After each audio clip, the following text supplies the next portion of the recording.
Okay. Oh, well, hello, listeners and viewers, and thank you so much for joining us today at the Mind, Body, Spirit Network. And today we have a fascinating special guest for our High Vibe Tribe expert interview. So before we dive into that, I'm going to ask you some questions to kind of pique your interest in what the speaker is all about today. So what if you could gain insights to your soul's plan? Would you like to make sense of your soul patterns and contracts? Clear out challenging karma and resolve challenges carried over from other lifetimes? I don't know about you, but I'm like, hell yes. It's entirely possible when you open to the powerful wisdom stored within your Akashic records. So today we're talking about the Akashic records. And if you listeners or viewers have no idea what that is, you're not alone. I have an awareness of it, and I've had some experience with it, but our guest is an expert in accessing these things. So just so you know, to put down lay some context, I am a partner with the Shift Network, and they have these amazing speakers that they curate from all over the mind, body, spirit realm that are experts at what they do. And today's guest, Ms. Lisa Barnett, has an upcoming event called Discover Your Akashic Records. Communicate with the record keepers of your soul's journey, clear karma, and deepen your intuition. So let me just tell you a little bit about Ms. Barnett. Ms. Barnett, she has devoted her life to serving as a divine channel to help people connect to their divinity and receive the soul guidance they're searching for to heal and transform their lives. She spent more than 10 years as a religious science certified practitioner, where she offered healing prayer treatment to the congregations and served as vice president on the board of directors. She's the founder and CEO of Akashic Knowing School of Wisdom, an internationally recognized school where she teaches students to access their soul wisdom in their Akashic records and master numerous healing tools, meditation, and prayer systems. The school has thousands of students worldwide with dozens of certified consultants and teachers. She has more than 25 years of experience in spiritual healing, is a master of many healing modalities. Her specialty is empowering individuals to find greater fulfillment, happiness, abundance, health, and ease by helping them align with their soul path, understand their soul contracts, and complete their karma and sacred vows. We could read on more and more, but Lisa, welcome, my dear. Oh, thank you, Liz. I am excited to be here with you. I'm so excited to hear more about this whole Akashic Records thing. And before we go on, I want you to tell me what's the name of that book that you just told me about that you wrote, because I want to include it here. The Infinite Wisdom of the Akashic Records. Okay. That ought to sum it up pretty nicely. All on Amazon, which is always great, right? Oh, yes. Okay. Cool. So why don't we just start with some basics, because I'm sure there's a ton of people that have never heard of the Akashic Records. So maybe you could tell us a little bit about what they are and how you got interested and involved in it in the first place. Absolutely. So the Akashic Record is the recording of your soul's journey throughout time. So if you can imagine that you really are an infinite soul, having all sorts of different human experiences, and honestly, most of us have 500 to 800 lives here on Earth alone. We also live in other dimensions, in other planes. Sometimes people talk about being starseed, which means we've actually lived on other planets or planes or dimensions, depending on how you can imagine another planet. So all of this is actually recorded for you, so you have your own personal library and your own personal librarian. So there are beautiful beings of light that keep your records for you. So when you go and say, what was I thinking when I came here this time? You know, why did I pick these crazy parents? There's something about that in your Akashic records. So you can actually answer these huge kind of why the heck kind of questions very often and understand the gifts and talents you've come to share. So powerful, deep, supportive information in your Akashic library. So I just want to say one thing, because a lot of my audience knows that I'm a student of consciousness. I study levels of consciousness as taught by Dr. Hawkins, David Hawkins, who lived in Sedona. You must know about him, Lisa. I'm familiar, absolutely. So I just want to support what you're discussing here, because Hawkins calibrates levels of truth and levels of consciousness, and what is true, what's not true, what holds truth, what doesn't.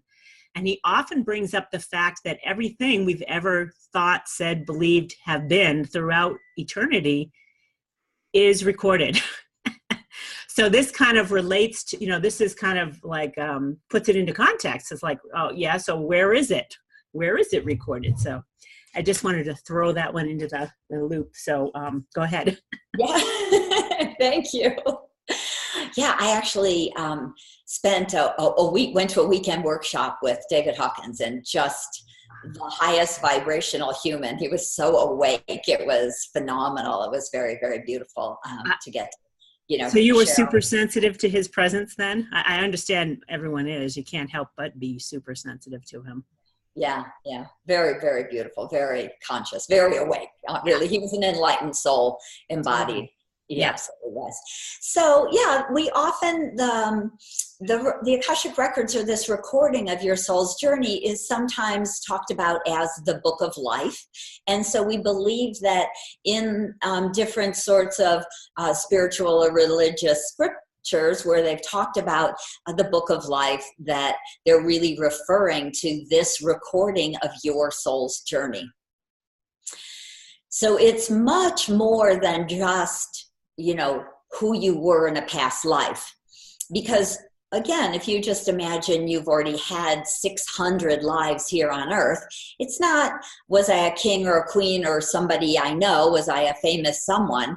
It's much more about what your soul planned to do in this life. And that means the gifts and talents that your soul is bringing here, that are of course related to numerous very empowered past lives. But it's also about learning and growing as a soul, which is what we also call karma. And many of the people we want to support, some of them are our soul family members. Some people, we want to work out some karma with them. So this plan that we write, it would be like writing a business plan, except for it's for your life. So it's lots of information that can help you understand and get more aligned, get more on task. Really, I do Akashic record business readings for people because they want to start a business and they're like, is this the right business for me to start? Is this, do I really have this gift? So we can actually look into all of that in your Akashic record. So I have a friend who studied the Akashic records and just kind of started to practice with it. And she did a business reading for me, which was really fascinating. I would love to do another one.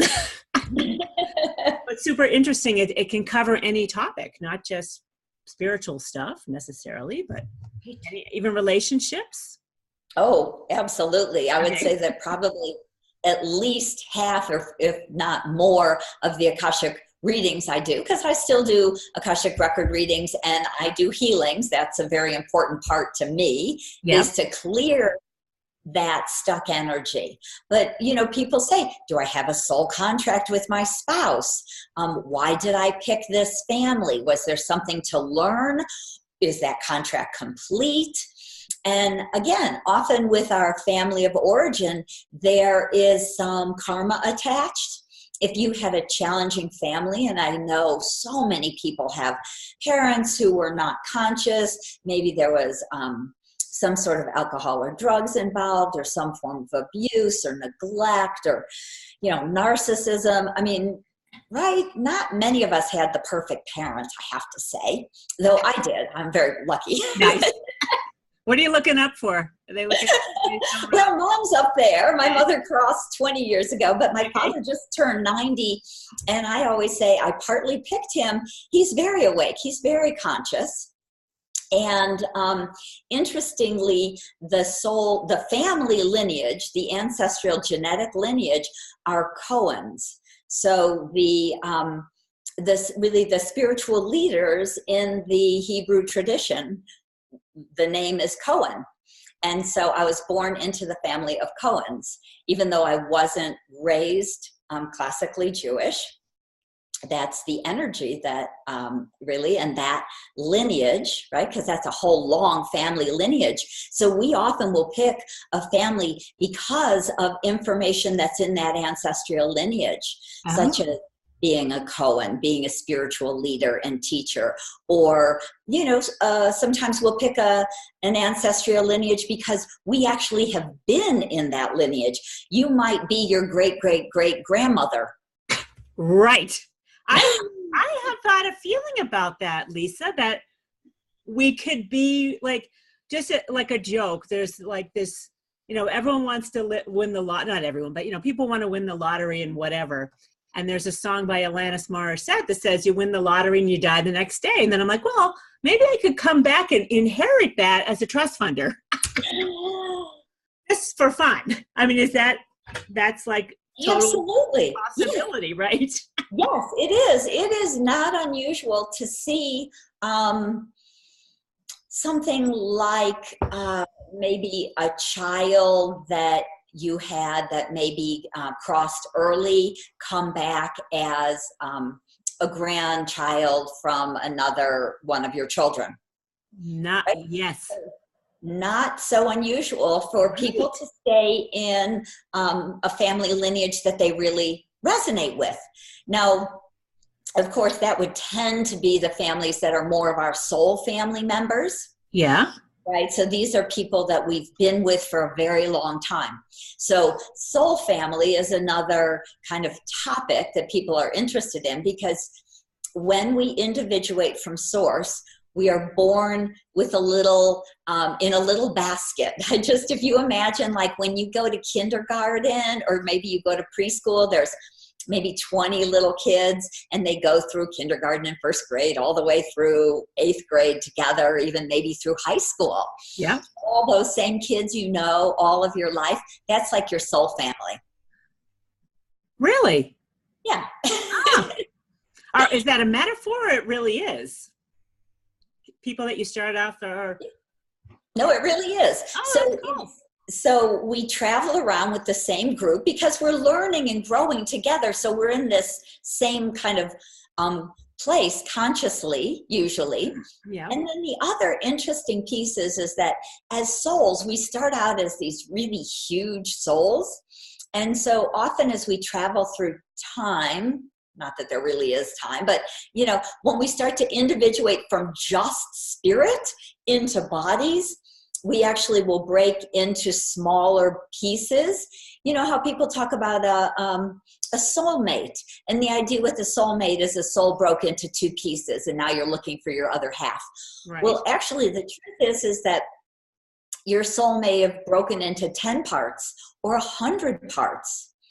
And so you're not just looking for one other half, you're really resonating with those 100 other people who were once part of you, maybe 1,000 or 5,000 or 20,000 or 2 million years ago. Right. It's a long time ago, really. So is that kind of the twin flame thing?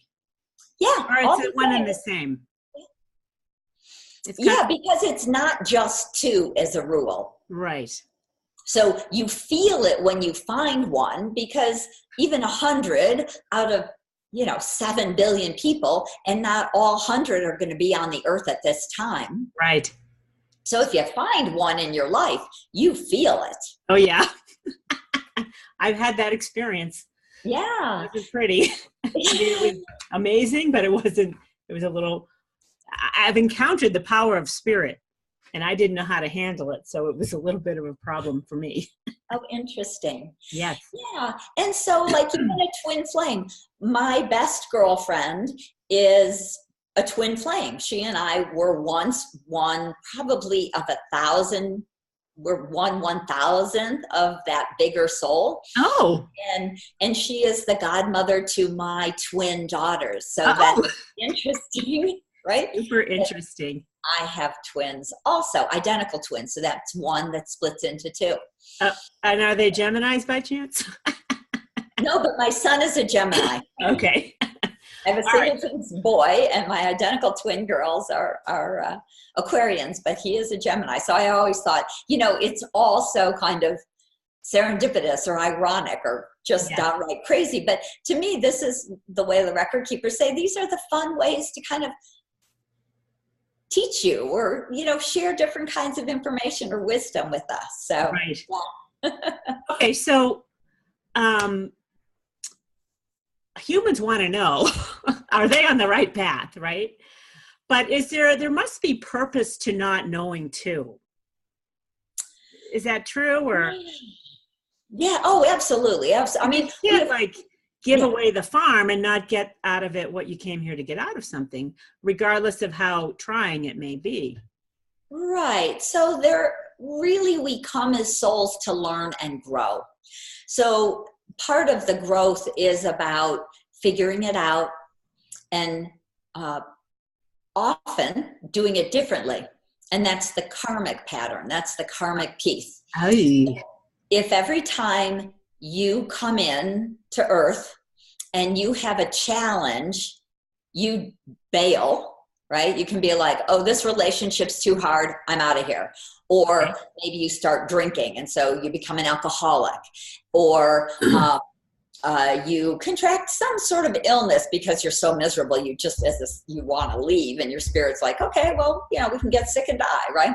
Yeah. So we have all sorts of different ways of leaving, but what that's doing is it's a karmic pattern. That means you're not figuring out how to work through it.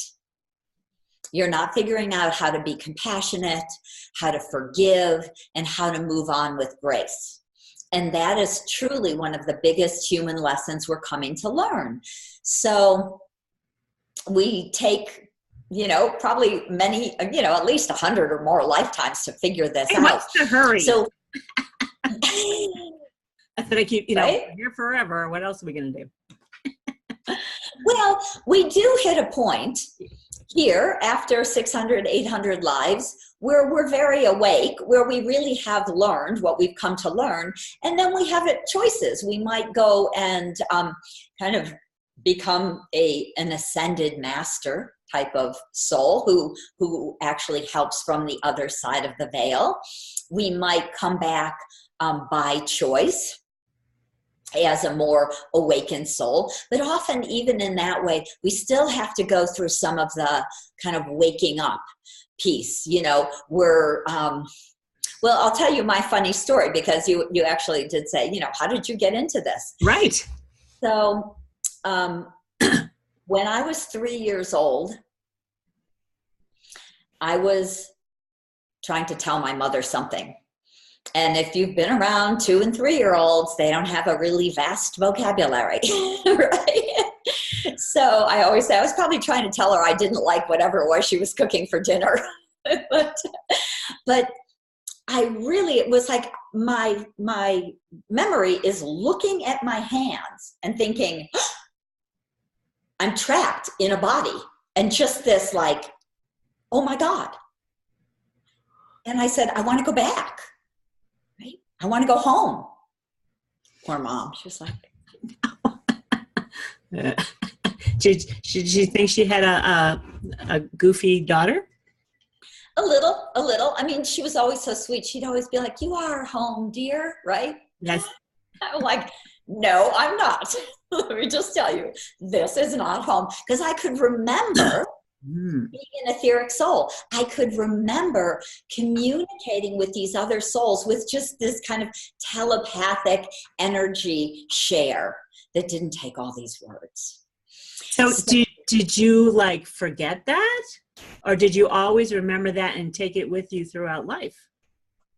Or was there a point where your parents or someone said, no, honey, let's let that go? Or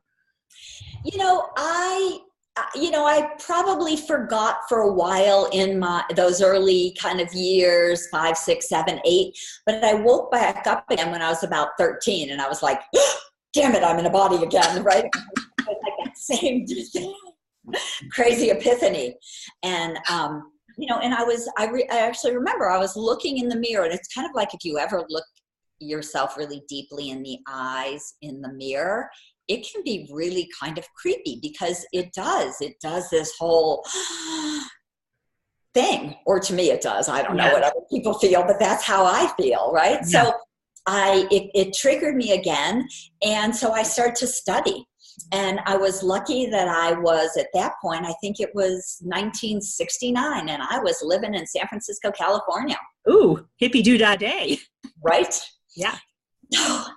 So, I was going into high school. So I did a lot of reading. I wasn't really part of the Summer of Love, which was about 2 years before, but, I wasn't old enough to be a hippie, because I'm a kid still. But there was a lot of different writings. Robert Monroe, who started the Monroe Institute, wrote his first book back then, which was called Journeys Out of the Body. And of course, this is my biggest, intention. How do I get out of my body? Did you learn how to do that? Well, in these different sorts of ways. That was really all about astral travel. Right. And fascinating information. If you've never read any of Robert Monroe's or looked into any of the Monroe Institute stuff, it's pretty fascinating. But Baba Ram Dass wrote Be Here Now. The Maharishi was working with the Beatles, right? So it was a perfect time for me to come back and be born, So I chose a good time. I chose a good, understanding family. I was living in California. My parents had just moved back to California when I was 12. There was, things to read. So it was beautiful for me. So I just started studying then and went on to a minor in philosophy in college. And so that really continued. But here's the interesting thing, and this is, again, I share this because I know that most of us have these different sorts of patterns. So when I was in high school, one of my best friends died of a brain tumor. But before she died, she was in a coma. And I knew on some very deep level that I was a healer, and I felt that I should be able to heal her, and I didn't know how. So that was really kind of heartbreaking when she crossed and I couldn't save her. I took on a lot of that kind of, is guilt. And so then about 5 years later, my total soul sister, who I had spent every day with since I was 5, just about, until we moved to California at 12, she died in a car accident. Ooh. And then I was mad. I was livid. I basically told God to just F off. I'm like, I don't know what I came to do. I know I came to do something. I'm very conscious. But if this is the way you're treating me and my friends, I'm over it. Yeah. I am totally over it. And so I said, I wonder what humans come to do. And I was kind of weirdly conscious. I actually kind of thought that way. Oh. So I'm like, curious mind. Right. They're like, well, have fun, make money, get a good job, travel. Travel sounds like fun. And so I think that's what I'll do. Skip the spiritual stuff. And I got a really good job in advertising. I was a production director at an ad agency for 15 years. I traveled around the world, a lot of the world. And it was still the 70s and 80s in California. So I had a lot of crazy fun, right? Nice.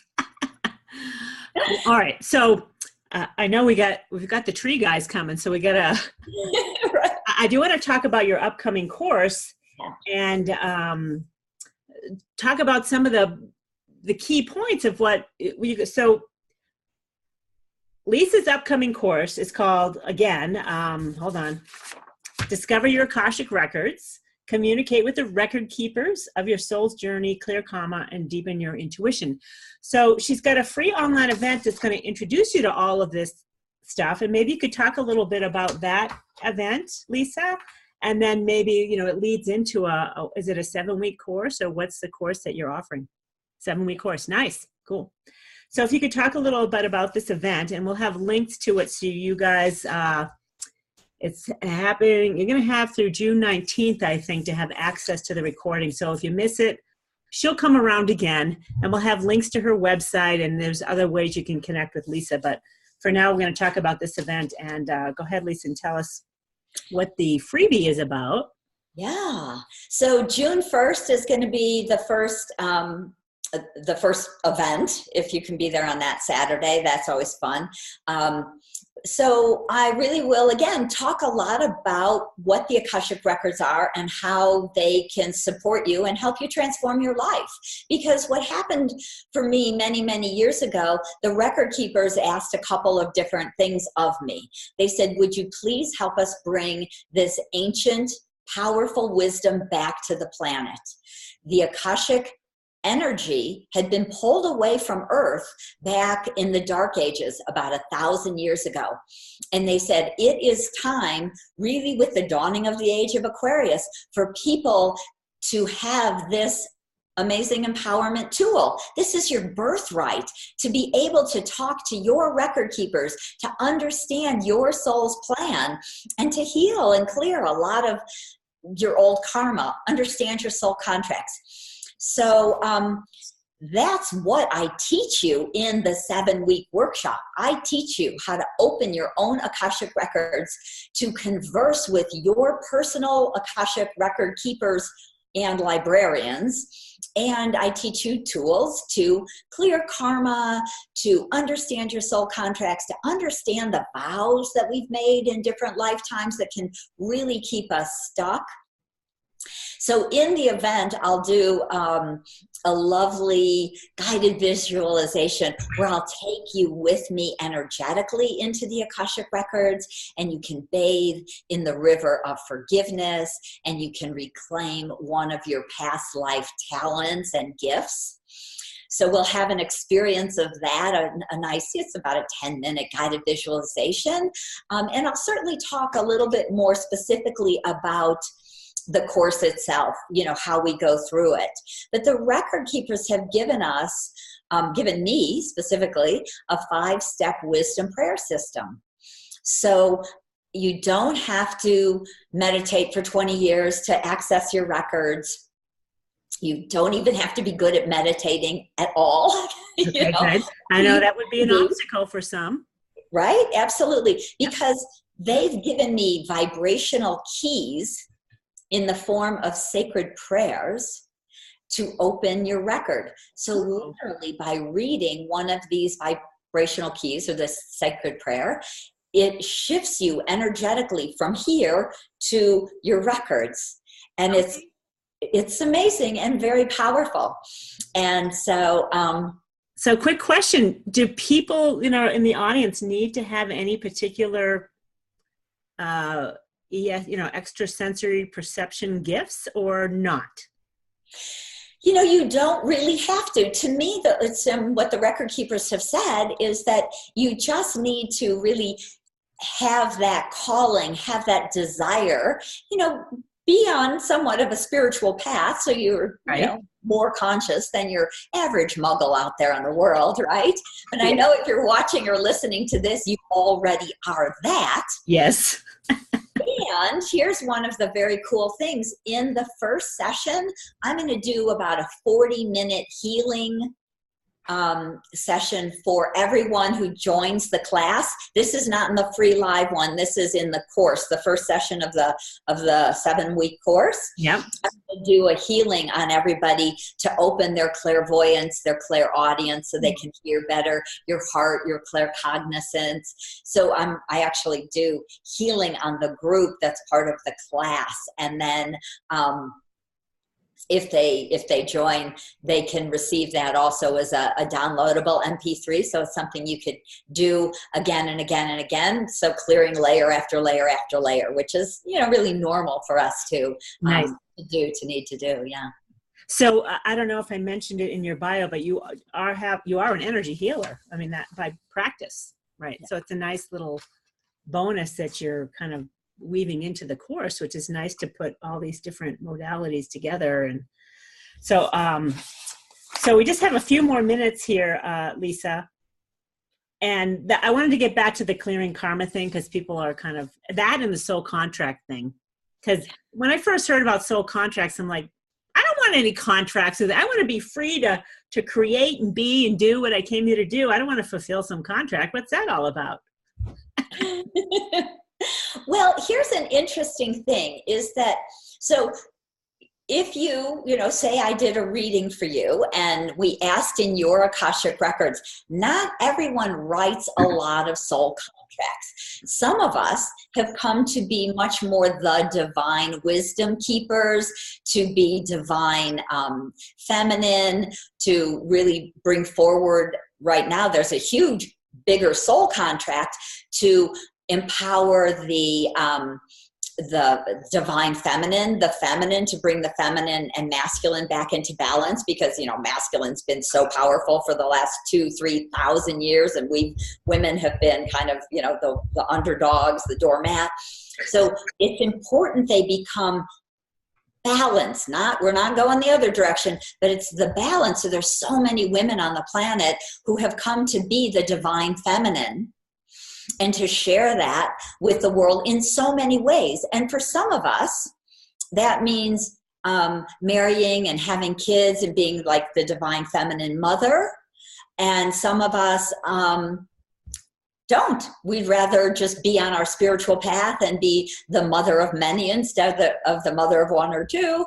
And so a lot of divine feminine, mother energy is not, means that we're actually not in more human relationships, because we want to have the bigger, more etheric relationships, get to be the teachers. So we don't write as many soul contracts in a sense. Okay. And is it kind of the human propensity to have these soul plans when you come in here, but then the consciousness of the planet gets in the way, and that's where the weak energy link is how you go down that karmic path that you keep repeating? Is that kind of how it's working energetically? Or? Yeah, kind of. So everyone always writes a soul plan. But part of your soul plan, part of your soul contracts, so the record keepers are very funny because they're pure unconditional love. They're pure source energy. The Akashic record keepers have not been human. They're not your grandmother. They're nobody you've ever known. Okay. These are pure beings of light who have decided to be in service to you. You each have your very own record keepers. Woo! Right? And they're waiting to talk to you.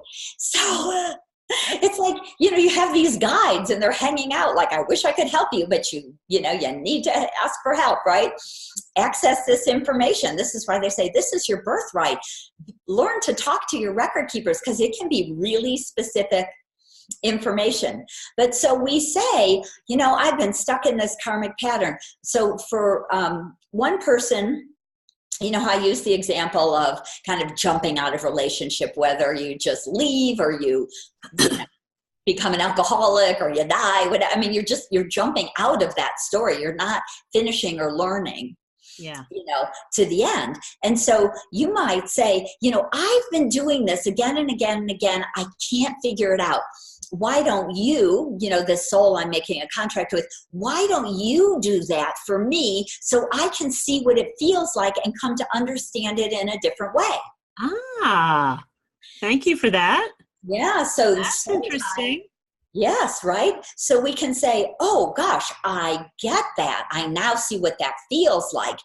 And when you can understand that you actually chose that, you get this bigger picture, and it's easier to go, oh, I get it. Maybe I forgive my partner. Right. For that transgression. Maybe I try and heal this, and that way you're healing your karma and you're completing that karma, and you don't have to go back and do it again. Nice. So I want to share this one experience I had, and then we'll have to wrap it up because I know you got stuff to do.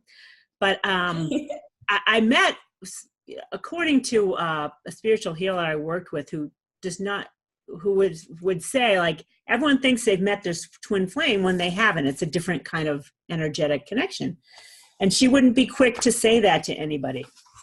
So she said to me, you met your twin flame. And I'm like, okay. I felt that there was some significance to it.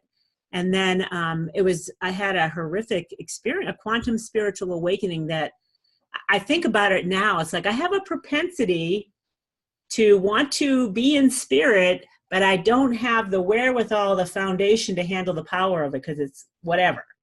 But I was totally distraught not to be with this gentleman that I met. And I couldn't let it go, but I also I wasn't going to like hound him at all. I wasn't telling him what's going on with me. I'm like, I have this awareness. He would think I was nutty if I told him I had this awareness of tremendous love. So finally, after a good solid year of crying and despair, I heard a voice that came in and said, I came here to be that for you. And then I got it. And then it's like, hands off, you let go, I get it. So if all of us can have a really challenging relationship and take it from that point of view, I came here to do this for you because I love you, right? That's the underlying I love you, whether you recognize that or not, and you don't feel it coming from me because I'm giving you a hard time. But today, okay, I got it. And then you decide, what am I going to do with it? Am I going to continue with this struggle, or am I going to let it go and allow it to be? Yeah. Beautiful, right? So you got the karmic message, or, to me, what would happen if you would come to me and asked about this energetically, we can move a lot of the old energy. We can look at maybe old contracts that were stuck outside of time. Doesn't sound like that was your particular situation with this person, but sometimes, I have clients who have met someone, maybe they're married and they meet someone and they're like, oh my gosh, I'm so in love with this person. And when you go into their records, you realize that you've been married to them maybe more than once. And so it's more of a past life memory. Right. And a contract for this life. Got it. And when you know that and you clear that old past life contract that's kind of stuck, then you can go, oh, like, I can appreciate that person. I can be friends with them. I'm kind of over the other thing. It's like, oh yeah, I remember that life, back in ancient Egypt when we were married. Yeah. That's the past, right? This is now. Yeah. Okay. I have one more question and then I'm going to let you go. And that has to do with coming into, so the question is, does the soul have like an eternal latent gifts and talents, or an eternal gift that the soul carries with it energetically for like eons, and then maybe it says, let's try a different path? Oh, that's a good question.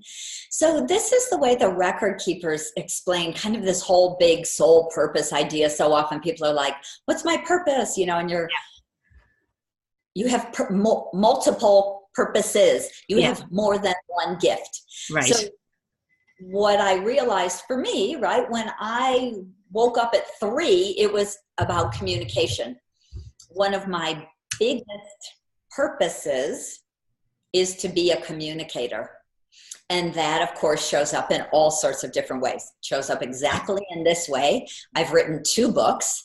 I speak to just lots of people. I teach. I'm very verbose, right? I am here to communicate higher wisdom.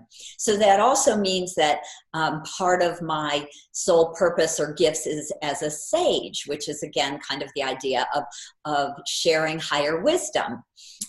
You could say as an author, as a writer, that's one of my more specific gifts, all of which kind of fall under the communication part. Yeah. So, they're kind of archetypal energies, though, each one of them, right? They're right.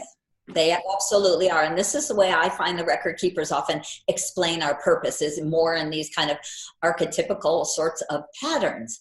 Now, the other big gift for me is healer. So that's really almost, well, if I can say strongest, because being the healer, this is the thing that really triggered my second awakening. After my 15 years in advertising, I got really sick.